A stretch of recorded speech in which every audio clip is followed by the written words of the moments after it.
red flag did everyone tell you to ignore? I was picking up my 8-month-old son Andrew from my mother-in-law's house when he started pointing at his socks. When I took them off, both of his tiny feet were bright red with blisters forming on the soles and between his toes. My mother-in-law Lizzie stood behind me.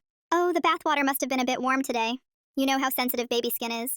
I drove straight to the emergency room where the doctor confirmed second-degree burns and said the pattern suggested sustained exposure, not accidental splashing. He asked if I wanted to file a report, but when I explained it happened at Grandma Lizzie's house, his whole demeanor changed. These family situations are complicated. Maybe she just didn't test the water properly. The nurse started to write something, then stopped. Keeling? As in City Council Keeling? The one who ran that special daycare program? She exchanged a look with the doctor. I'm sure she just made an honest mistake. I called my sister-in-law Jill that night. Her daughter had stayed with Lizzie last summer. Did Heather ever have any injuries? Her feet were really red once. Mom said it was from playing barefoot in the yard. The next morning I told my husband we couldn't leave Andrew with his mother anymore. I expected him to take my side, but he exploded. Are you calling my mom an abuser? She raised 3 kids. I hadn't even told him the reason yet. Either way, I showed him the ER report, and he just ripped it up like he'd been expecting this. She watches him for free while you work. You want to pay $2,000 a month for daycare instead? I'd already called every daycare within an hour of my job. I couldn't afford a nanny and my mom lived across the country. If I missed another week of work, I'd be fired. So the next morning, I had no choice but to take Andrew back to Lizzie's. But this time I had a plan. Nothing fancy, just a small camera in his diaper bag. She smiled at me from her doorway. Accidents happen, dear. Maybe you should trim his nails so he doesn't scratch the blisters. The way she said accidents made my skin crawl. And when I checked the camera that evening, the memory card was missing. She'd found it. I filed a report with CPS, but they said without proof of intent, grandmother care fell under family discretion. The investigator actually suggested I was experiencing postpartum paranoia. Even my pediatrician wouldn't write a letter supporting my concerns because Lizzie had been his kid's piano teacher for 20 years. That weekend, Lizzie sent a text to the family group chat. Since some people think I'm dangerous, I guess I won't be hosting Sunday dinners anymore. My phone exploded. His sisters called me a monster. His father said I was disrespecting their family. My husband slept on the couch. The entire family turned against me for hurting Mom's feelings. Meanwhile, Andrew's feet were still peeling and I had no idea why. Monday morning came. I had to work or lose my job. I drove Andrew to Lizzie's, hands shaking on the steering wheel. When I picked him up that evening, there were fresh red marks on his ankles. Grip marks. He was fussy during his bath, Lizzie explained with that same sick smile. Some babies just don't like being clean. I sat in my car and sobbed.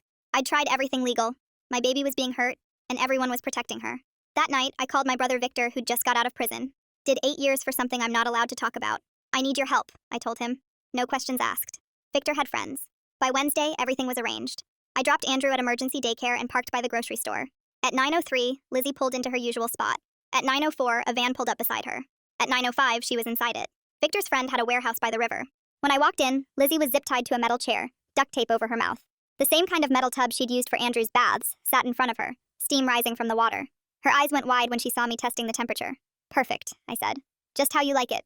I pulled the tape off her mouth. You're going to tell me exactly why you burned my baby's feet. I moved the tub closer. The steam hit her face. Her whole body was shaking now. 5 seconds. She opened her mouth to scream, but Victor's friend put his hand over it. 4, 3, 2, 1. The word barely left my mouth before Lizzie started sobbing so hard her whole body shook against the zip ties. Snot ran down her face as she gasped out words between hiccups about how Andrew needed to be strong like her boys. She kept saying modern parents made kids too soft and weak. The words tumbled out faster and faster about how she'd done it on purpose with the hot water. She thought the heat would toughen him up and make him stop being so fussy all the time. My legs felt like they might give out as I stepped back from the metal tub. The steam kept rising between us while I tried to understand what I was hearing. This woman actually believed she was helping my baby by burning his feet. Victor's friend kept his thick hand close to her mouth in case she tried to scream. His eyes stayed on me while I stood there shaking and trying to process her sick logic. My phone was already in my pocket and I pulled it out with numb fingers. The record button turned red as I held it up to catch every word coming out of her mouth. She didn't even notice the camera through her tears as she kept talking about her methods.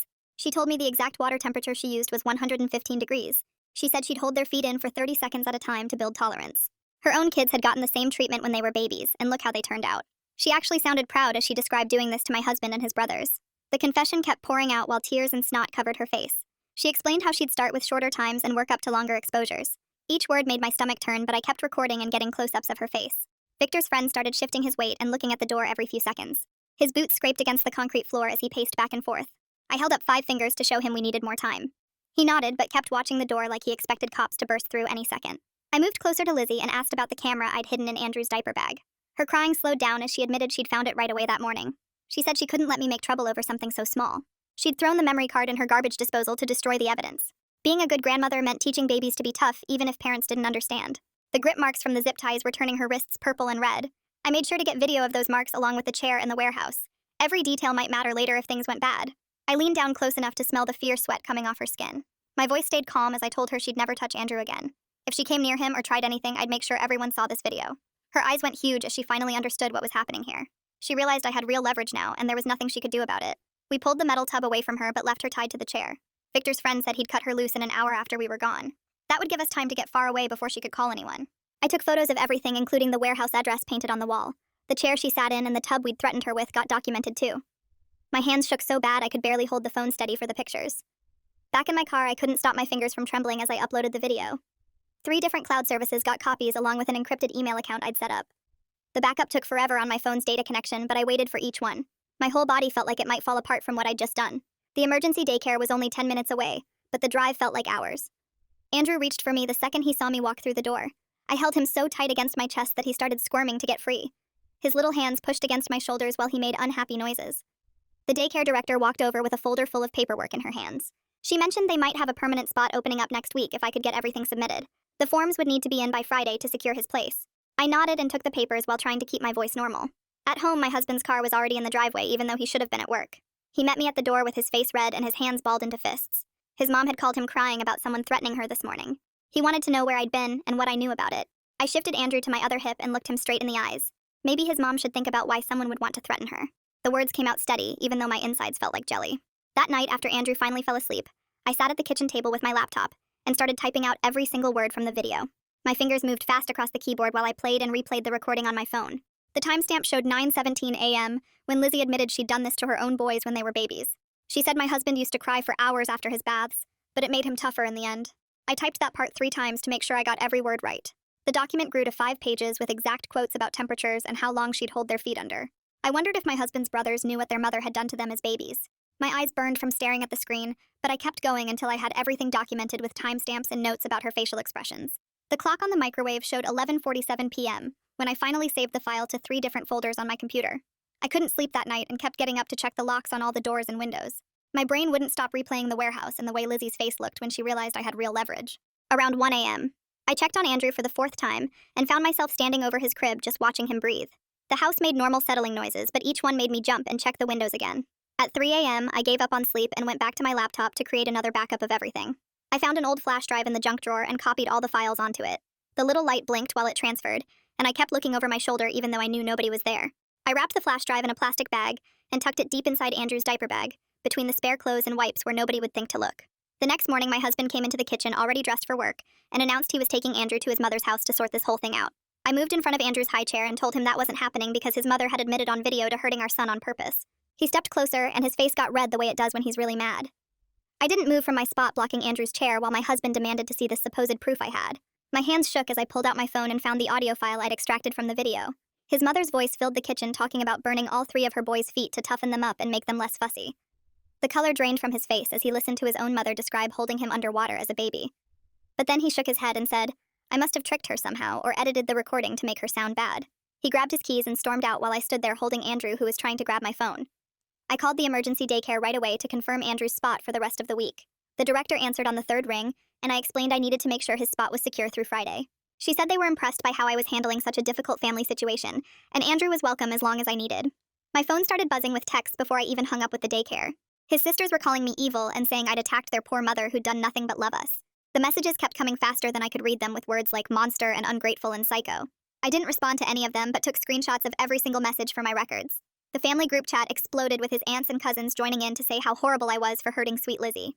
By noon, I had 43 screenshots saved in a folder labeled harassment. I found a family attorney through Google who specialized in custody and protective orders and managed to get an appointment that afternoon. Her office was in a building downtown, and I brought everything including the medical records and photos of Andrew's burned feet. She watched parts of the video with her face getting more serious with each minute. She said the confession was problematic legally since it was obtained under duress, but the medical evidence was solid enough for a protective order. She pulled out forms and started filling them out while explaining the process would take a few days.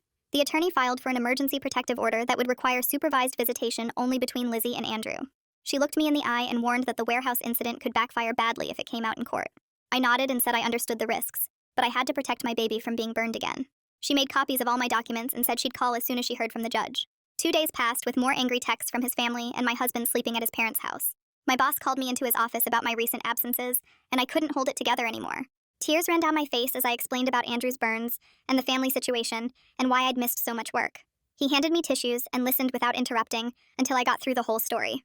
He wrote down a phone number for the company's employee assistance program and told me to take whatever time I needed to keep my son safe. His wife had gone through something similar with her ex-husband, he said, and he understood how hard this was. I thanked him and went back to my desk feeling lighter, knowing my job was secure for now.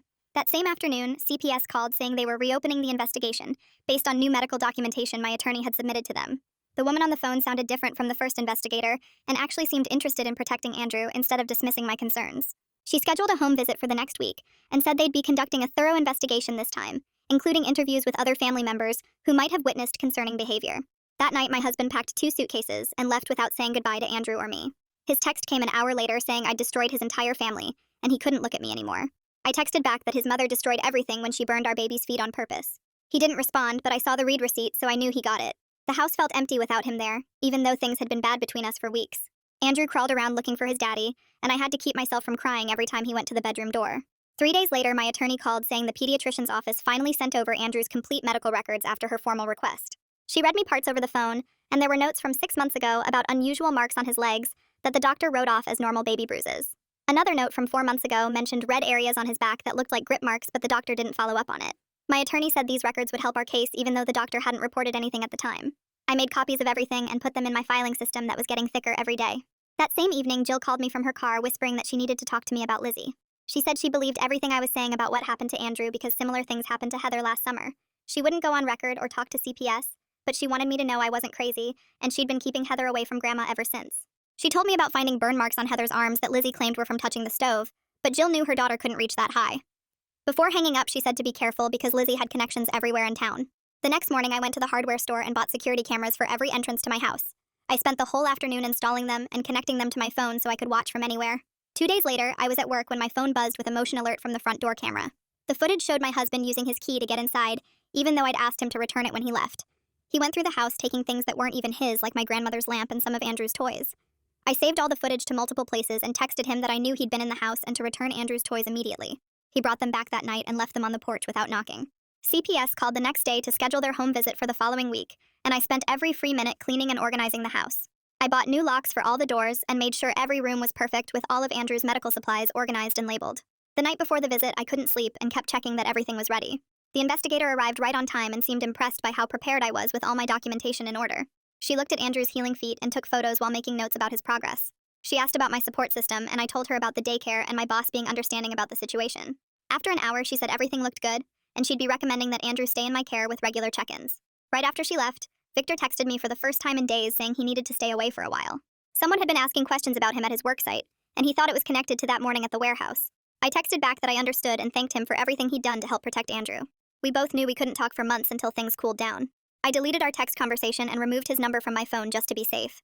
My attorney called that afternoon saying Lizzie's lawyer had contacted her office about the situation. She'd hired the most expensive firm in the city, and they were threatening to sue me for defamation if I didn't take back my accusations immediately. My attorney said not to worry because they were just trying to scare me and we had solid evidence on our side. She drafted a response saying we stood by everything and had medical documentation to support our claims. The emergency daycare director called me the next morning with good news about Andrew's spot becoming permanent. She mentioned quietly that she'd heard about the Keeling family's difficult reputation from other parents over the years. Apparently, several families had pulled their kids from programs Lizzie was involved with, but nobody would say why publicly. This made me realize Andrew and Heather weren't the only kids she'd hurt over the years. I felt sick thinking about all the children who might have suffered, because everyone protected Lizzie's reputation. 2 days later, a detective called my cell, asking about an alleged incident at a warehouse involving Lizzie. I told him I didn't know what he was talking about, and gave him my attorney's number for any other questions. He said he might need to talk to me again, but for now he was just doing preliminary investigation. My hands were shaking when I hung up, but I knew I'd said the right things. My attorney called back within an hour saying the detective had contacted her and she'd handled it. She advised me to give the confession video to CPS, but definitely not to the police since it could protect Andrew while keeping my legal exposure limited. I made another backup of the video on a flash drive before taking the original to the CPS office that afternoon. The supervisor called me back 2 hours later, and I could hear papers shuffling through the phone while he told me they'd watched the video with their whole team and found it deeply disturbing. He said they'd be interviewing all of Lizzie's grandchildren immediately and looking for patterns going back years. I hung up feeling both relieved and sick, because this meant other kids had probably suffered too. The next morning I pulled into the employee parking lot and noticed my husband's father sitting in his truck near the entrance just watching me walk into the building. He didn't approach or say anything, but his presence made my skin crawl, so I told security about it. They walked out to talk to him, and I watched from the window as he argued with them before finally driving away. He came back during my lunch break and parked in the same spot again. Security had to escort him off the property, and this time they called the police to file a trespassing report. The third day, he showed up right as I was leaving and followed me halfway home before turning off at a red light. HR called me into a meeting that afternoon where they explained that the situation had become too disruptive, and they needed to put me on paid administrative leave while they figured out a safety plan. At least I'd still get my paycheck while staying home with Andrew, which a relief since I didn't have to worry about childcare anymore. My attorney called that evening saying the protective order hearing got scheduled for next week, and the judge would watch Lizzie's confession video in his private chambers to protect the criminal investigation. She sounded confident that we'd get the order based on the medical evidence alone, but the video would seal it. I was making Andrew's bottle when my phone rang with a number I didn't recognize. The woman on the other end said she was my husband's brother's ex-wife, and she'd heard about what happened with Lizzie. She told me she left him partly because of how Lizzie treated their kids during visits, and she'd be willing to testify about the patterns she saw. She described finding strange bruises on her daughter after staying with Grandma, and how everyone dismissed her concerns just like they did mine. We talked for an hour, and she gave me dates and details that matched up with times Lizzie had been alone with other grandchildren. My husband texted me that night for the first time in days, asking if he could see Andrew somewhere without his mother present. I agreed to meet him at the CPS office for a supervised visit, since I wanted someone official there to witness everything. When he walked into the visitation room, Andrew reached for him immediately, and my husband's face just crumpled. He held Andrew so carefully and kept examining his little feet, which were finally starting to look normal again. He didn't say sorry or admit he was wrong, but he did tell me he needed time to process everything, because his whole childhood suddenly made sense now. The way he said it made me wonder what memories were surfacing for him about his own mother. He stayed the full hour just holding Andrew, and when the visit ended, he handed him back without arguing. The detective called my cell the next morning saying Lizzie had filed a complaint about unlawful confinement and wanted to press charges. My attorney had already prepared for this and told me not to worry since there was no evidence and it was just Lizzie's word against nobody's.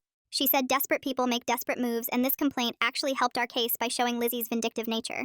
I turned on the local news that night and nearly dropped my coffee when I saw the headline about trouble in the Keeling family, though they didn't have any real details yet. A blogger emailed me an hour later saying she was investigating the story and wanted my side, but I deleted it without responding.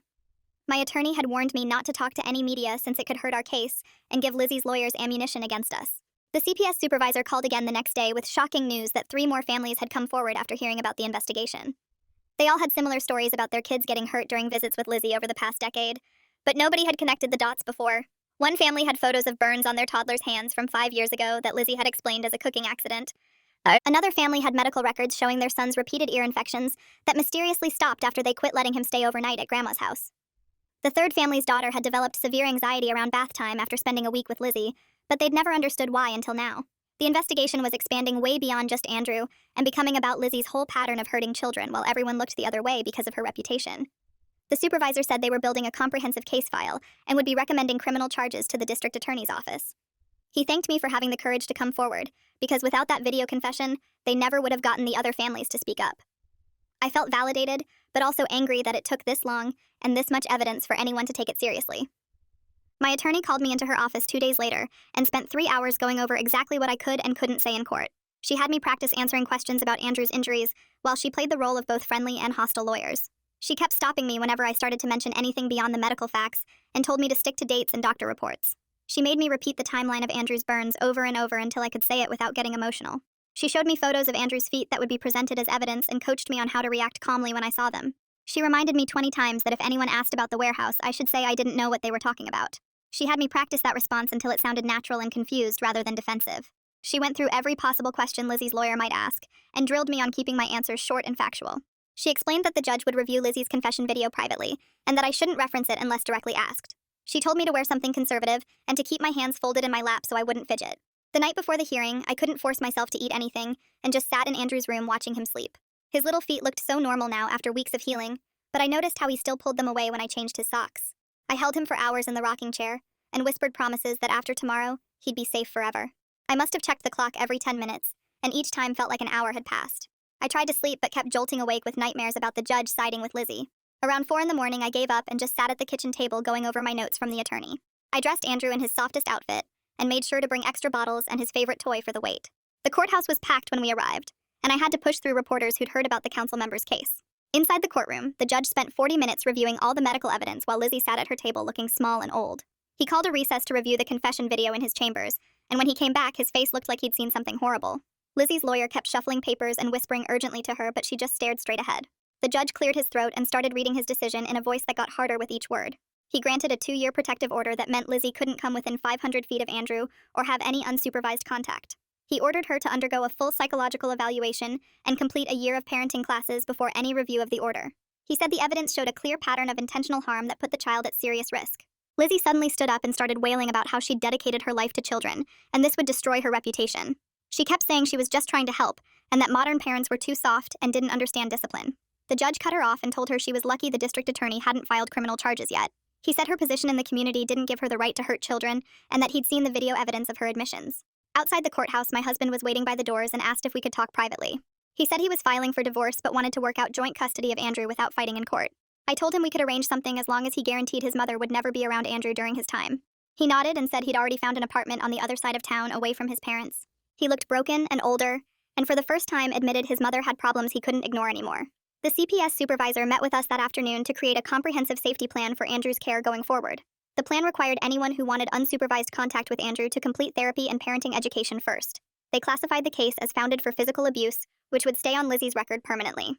The supervisor said they'd do monthly check-ins for the first year and quarterly visits after that if everything stayed stable. They gave me a direct number to call if Lizzie tried any contact and promised they'd respond immediately. 3 days later, I went back to work with new security measures the company had arranged after learning about the situation. They assigned me a different parking spot closer to the building, and security walked me to my car each evening. My coworkers were supportive and brought me coffee and checked in constantly, but I could feel them watching me differently. Some looked at me with pity, and others with a kind of fascination like I was a celebrity for all the wrong reasons. My boss moved my desk away from the windows and told me to take whatever time I needed for court dates. The detective called that week to tell me he was closing the warehouse investigation due to insufficient evidence. He said Lizzie had decided not to pursue charges, and that without witnesses or physical evidence, there was nothing to investigate. We both knew what really happened, but he said sometimes these things work themselves out without official involvement. He warned me to be careful and suggested I might want to vary my daily routines for a while just to be safe. The local paper ran a story the next day about Lizzie being removed from 2 city council committees pending the outcome of the CPS investigation. They mentioned concerns about a council member's conduct but didn't include names or specific allegations due to privacy laws. Her photo disappeared from the council website, and her name got quietly removed from several community programs she'd been running. I started looking for a therapist the next week and found one who worked with families dealing with abuse situations. Her office was small and had toys in the corner for kids to play with during sessions. She handed me tissues before I even started talking. I told her everything about the warehouse and waited for her to judge me or call the police. Instead, she just nodded and said parents will do anything to protect their children from harm. She helped me understand that my guilt came from being raised to respect authority even when it failed me. We met every Thursday at 4, and slowly I stopped waking up at night in cold sweats.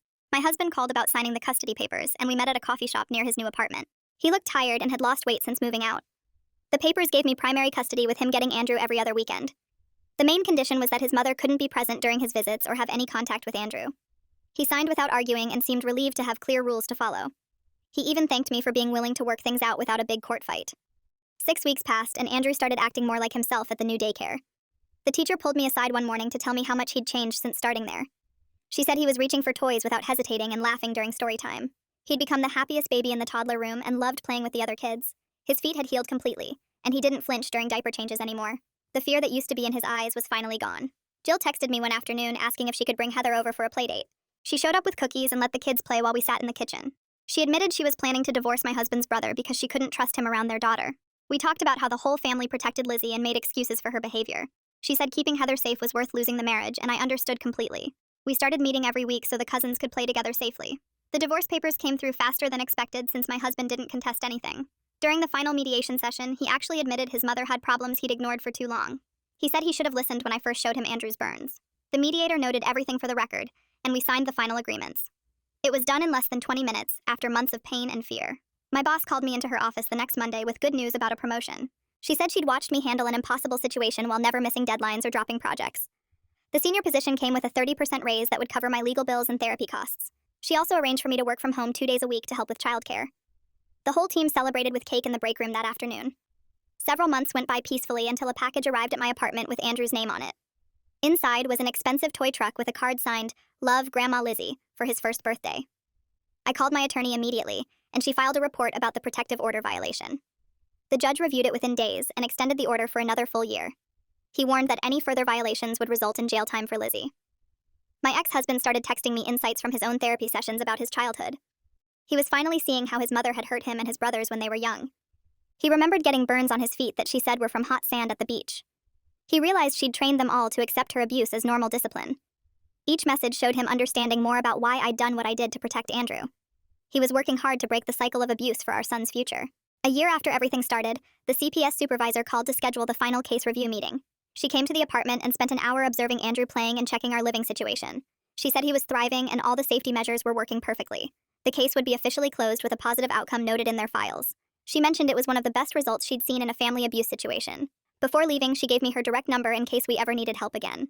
I was grocery shopping when I ran into the ER doctor who'd first treated Andrew's burns. He stopped his cart and apologized for not taking the situation more seriously that night.